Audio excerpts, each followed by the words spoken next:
next question, which I would like, and I will request Sudakshana to answer first, and then I come over to you, Vijaya. My question is, a lot of kids whom we interact with, and when we go to the social media platforms like LinkedIn, everyone is talking about the certifications which they have done. But let me play the devil's advocate over here. Just today morning, I was reading another article on LinkedIn. It said that there is a site called Gitbug where you go, and I may be getting the name wrong, but that is what I remember. There is a site called Gitbug. So you register for a certification, you go to Gitbug, you get the solutions of the questions which you will be asked. You write the same solutions and you get the certification. Now the college is happy that you have done the certification. Your parents have paid the money, so you have not felt the pinch of it. But when you go to interview, the interviewer knows in 2 minutes that that certificate is not worth it. So I will request both of you experts to share your views about this entire certification game going about. And I have nothing to take away from the important task of upskilling which is there. And it is really unfortunate that some of these things have also have sprung up. So one, what is your view about the certifications which the kids should do, and what can be other couple of tools which they may use for upskilling themselves? Over to you, Sudakshana, please. Okay, thanks, Subrat. This is an interesting topic. Am I audible, Subrat? Yeah, you are. Okay, great. I think let me be very blunt and say that nobody, I don't remember, and I don't think anybody has ever landed a job because they have got a number of certifications done. So there is no direct correlation of getting a job or getting shortlisted for interview based on certification. Let me place it very clearly that. Saying that, where does it come from? What does it mean? What the certificate, why this entire rush on certification, and should we do it or not do it? Yes. So as I think I'll take a cue from what Vijay was saying. The world has been changing for some time and moving into the digital space very significantly, especially the entire area of learning. The entire area of learning has moved. And more so now, after COVID, I think the shift will be much more stronger to get into learning and get into online learning, certifications, etc. But the idea is, how do you marry that learning with your skill? So there is, as students, you guys have to understand there is a difference between knowledge and ability. What is knowledge? Knowledge is something that I can gain by doing maybe a certification or learning course. That's like an information. I know something. But what's more important, and especially for corporates, for us, what's more important is ability, or how you apply that knowledge. So when you pick and choose certifications to do, pick things that's relevant and not because everybody is doing it. One, you have to enjoy what you're doing. That you should like what you're doing, and not just do because, okay, somebody else has done it, so let me just quickly do it and get it as a tagging. No, it doesn't work that way.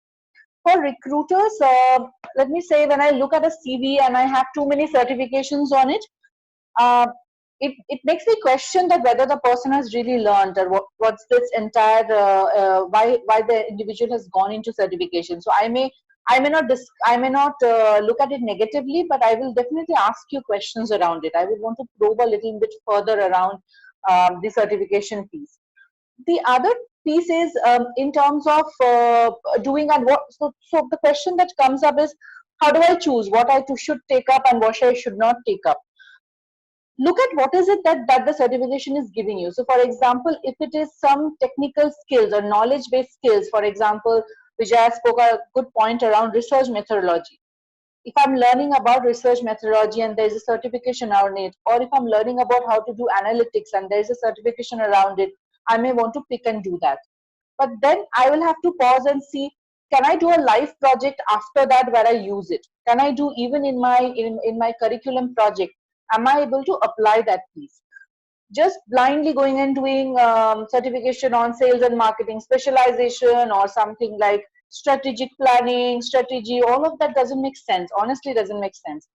So clear message to all of you is, from my end at least, is decide what you want to do. What is it that you want to gain out of that certification? Pick one or two that you want to do and then do it. Also, do a little research around the certification is being sponsored by which university, which course, what's the review around that. I know you guys will be very apt in doing it, so just don't go by the fact that your peers are doing it. Look at the college, look at the university who is kind of backing the certification, the professors involved in it, and then pick and choose what you want to do. Again, certification, even if you don't have a single certification on your CV, we will pick you, or recruiters will come and shortlist you. It's not a hard and binding thing at all.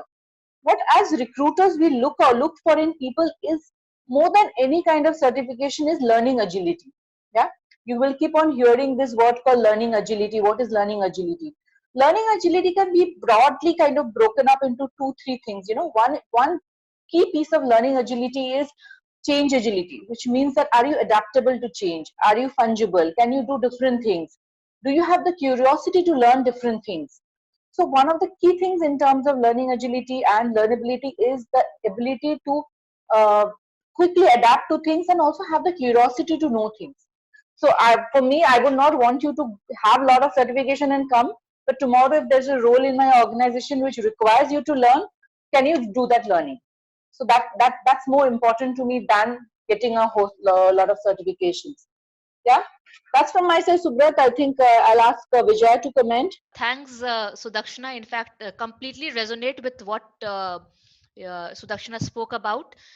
It's not about the number of certifications that you have, but rather the applicability of the certifications that you have. So when you pick a certification, uh, and Sudakshana mentioned too, look at where are you going to use the knowledge that you get out of that certification, and how is it that you will determine that. So one thing is, if in your curriculum there is a course that is related to it, does this certification add to it?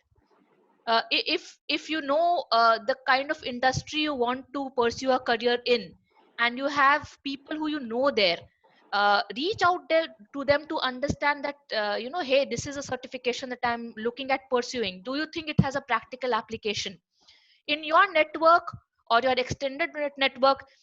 You'll find people who are already certified in those certifications. Reach out to them to understand from them, was it really worth the effort and perhaps the money as well. Okay, so these are some things that you need to keep in mind. Another thing is that right now there are a plethora of free online certifications that are there. Okay, so here, uh, if at all you're looking at, I mentioned some of us have downtime these days. So if you're looking at leveraging that downtime to get certified, look at platforms that are known for the quality of their content. So maybe a Coursera or a Udemy. These are ones that you can look at in terms of quality of content. So quality of content. And the third point that Sudakshana also mentioned, who is the body that's issuing that certificate. Okay, so for example, in HR there are organizations known as SHRM, ATD, HIM. These are some organizations that, of course, they charge a considerable amount of money for most certifications, but then you get the value out of those certifications. Okay, so look at those.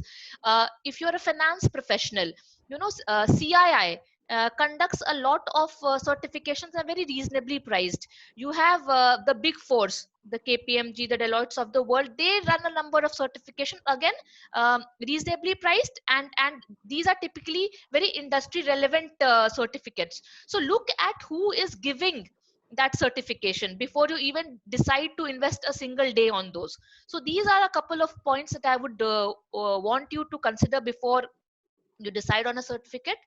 And if you when you go for an interview, whether from campus or even later on, what the recruiter will look for is, what is it that you gained out of that certificate. So you should be ready with concrete examples to say that, hey, I did this certificate because of ABC reason, and it helped me with ABC. So then it makes sense to have invested in that certificate. If you don't have answers to both this, why and how you implemented the learnings from that certificate, perhaps it's not worth pursuing.